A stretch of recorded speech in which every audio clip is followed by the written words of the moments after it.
It's October 1st, 1935, Bridgeport, Connecticut. Sumner Simpson is sitting at his desk at Raybestos-Manhattan, the second largest asbestos manufacturer in America. He's writing a letter to Vandiver Brown, the general counsel at Johns-Manville. The largest.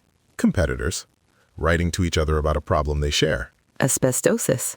A trade magazine editor in Philadelphia has been asking questions, wants to publish something about the disease. Simpson has been telling her no for years. Now he's asking Brown for advice. And here's what he writes. Go on.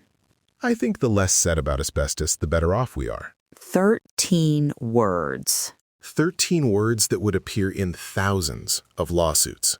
13 words that would cost the asbestos industry billions of dollars. 13 words that survived because Sumner Simpson kept copies of his correspondence in a locked vault. Copies that wouldn't be discovered until 1977. 42 years. 42 years in a vault. And when attorneys finally got their hands on them, they found something worse than a single damning letter. They found a pattern. A pattern of what? Coordinated suppression. This is episode 20. The less said about asbestos, the better. Welcome to Arc 5. The conspiracy begins. This episode is brought to you by Danziger and Dayano. 30 years of turning corporate records into family justice. dandell.com. Arc 4 asked a simple question. They knew, what did they do about it? And the answer was almost nothing. Narrow regulations, 2 prosecutions in 37 years, production up 60%. But here's the thing about Arc 4. It was mostly British. Merriweather, Kershaw, Turner Brothers, and Rochdale. And now we're crossing the Atlantic. Because while the British were writing reports and holding inquests, American executives were writing letters to each other. And they kept copies. So this arc is about what? Memos? Memos, letters, board meeting minutes, settlement agreements, research contracts with suppression clauses. The paper trail that proves it wasn't ignorance. It was policy. Policy. Let's start 6 years before that letter. 1929, Newark, New Jersey. A woman named Anna Pirskowski walks into a law office. She used to work at the Johns-Manville plant in Manville, New Jersey. Wait, the town was named Manville? The town is named after the company. Johns-Manville moved there in 1912, built a 160-acre facility. At its peak, employed 4,500 workers, 40% of the town's workforce. Company town. And Anna Pirskowski worked there until 1922 when she couldn't work anymore. Lung disease. She's filing a lawsuit asking for $50,000 in damages. And this is the first? The first asbestos personal injury lawsuit in American history. What do we know about her? Almost nothing. Her surname suggests Polish or Eastern European heritage, consistent with the immigrant workforce at Manville. But her age, her immigration records, whether she had family, what happened to her after the settlement, none of that survives in accessible archives. The other plaintiffs? Eventually, there were 11. We don't have their names. Not in any publicly accessible record. They sued one of the largest corporations in America, and history didn't bother to write down who they were. That's part of the story, isn't it? That's always part of the story. So what happened to the lawsuit? It dragged on for 4 years. And then, in November 1933, Johns-Manville's executive committee passed a resolution. I'm going to read it to you. From the board minutes.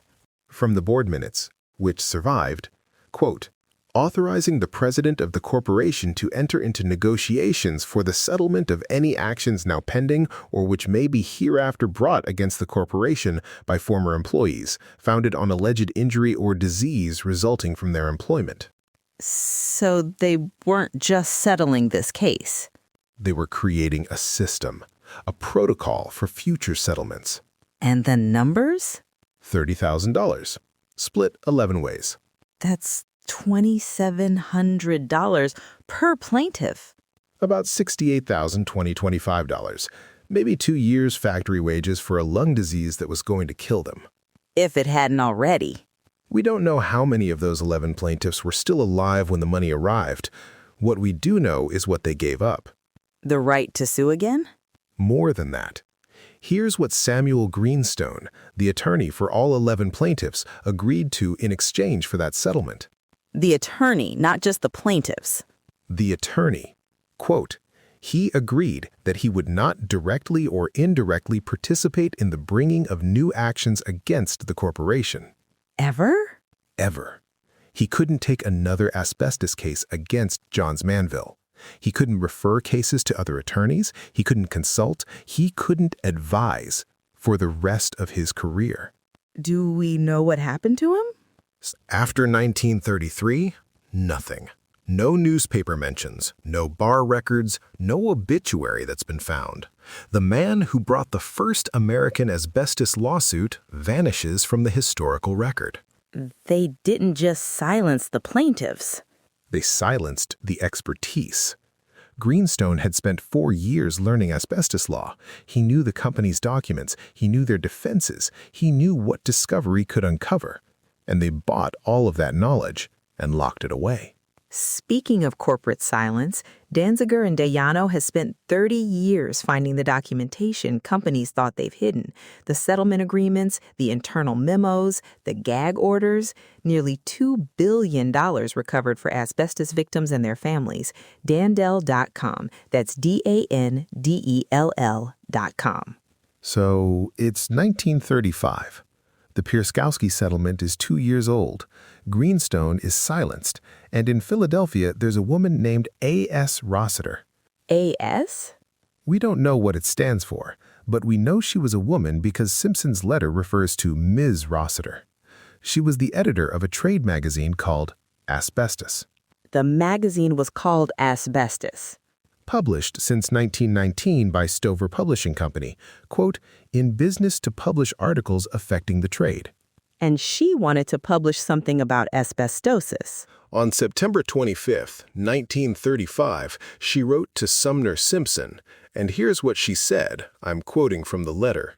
You may recall that we have written you on several occasions concerning the publishing of information or discussion of asbestosis and the work which has been and is being done to eliminate or at least reduce it. So she'd been asking for years.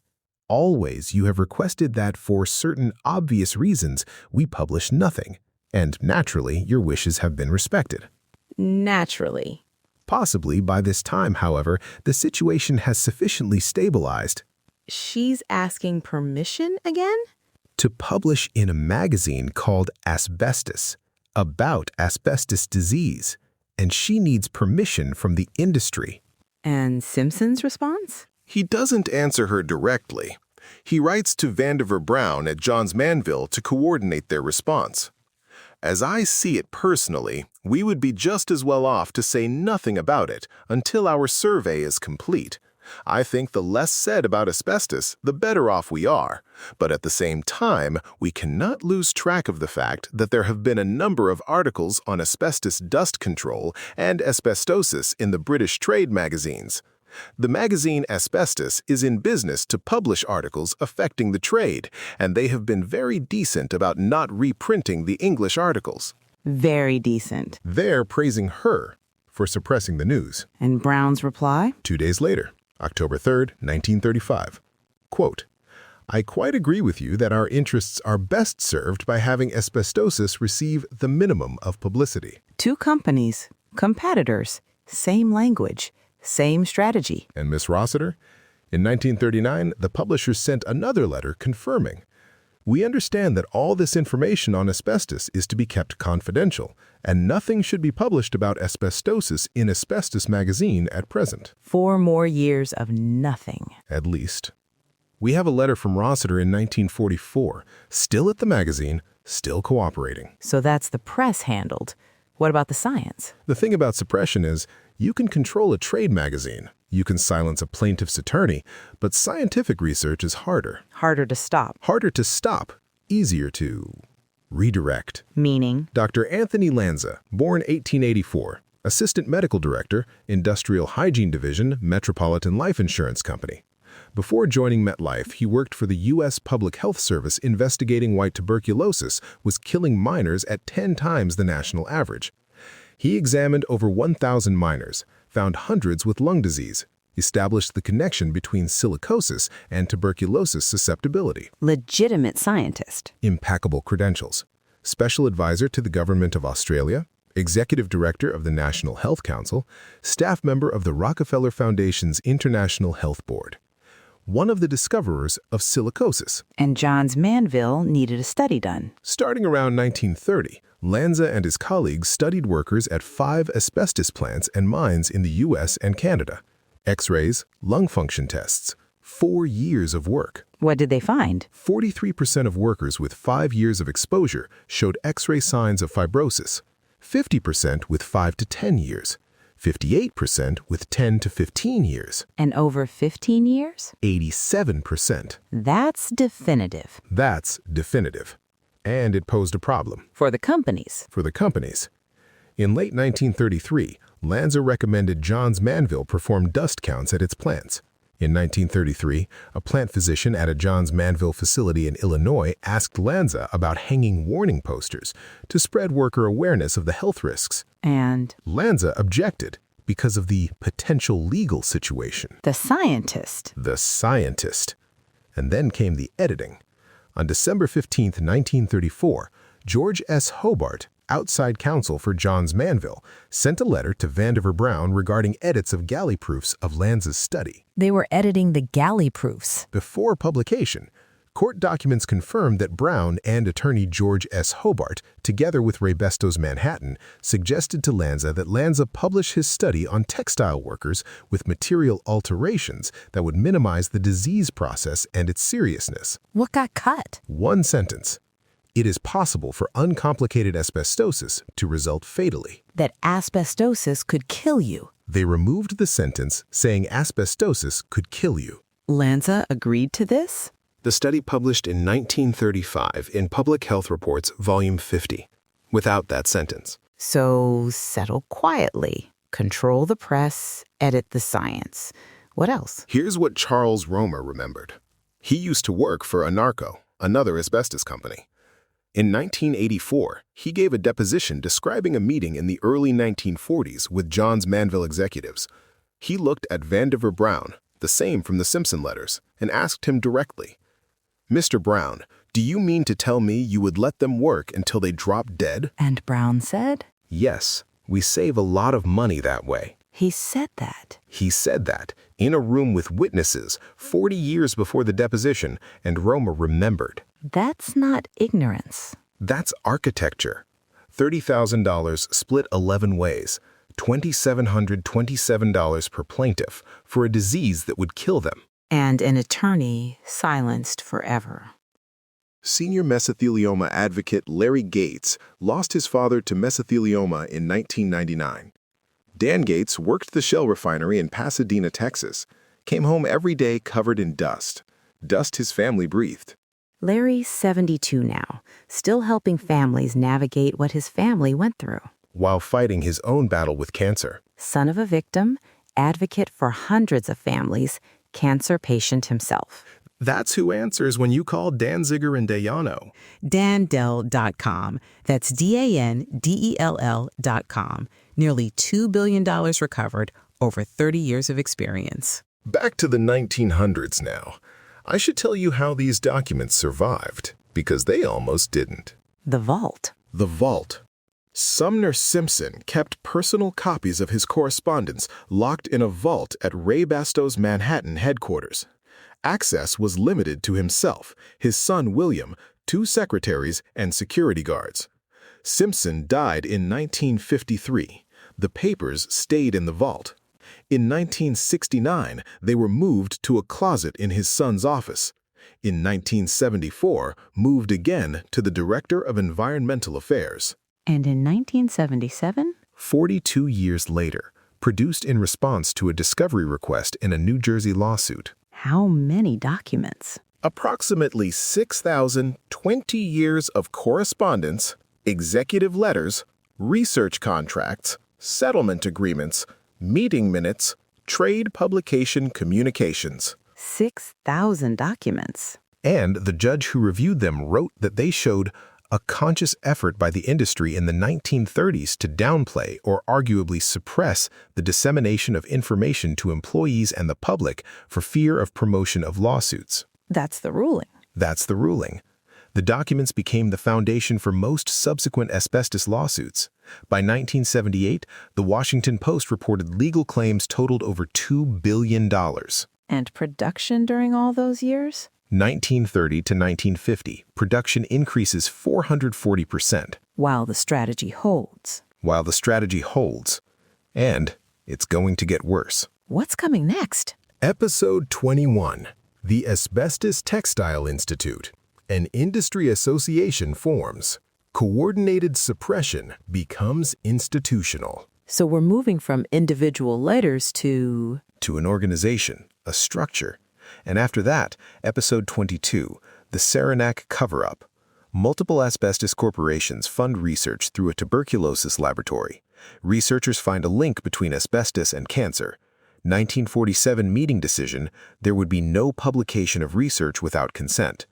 Objectionable material defined as any relation between asbestos and cancer. objectionable material. Any mention of cancer. And Episode 23 is about the animal studies they buried. 81.8% tumor rate in mice. Results hidden for decades. Arc 5 is the conspiracy documented, not inference, not they should have known, the actual letters, the actual contracts, the actual meeting minutes where they agreed to suppress cancer research. 1935 to 1943. Arc 5 continues. Looking forward to it.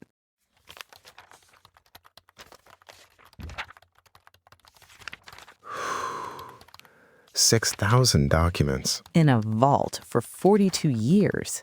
What do you think Simpson was thinking, keeping copies of everything?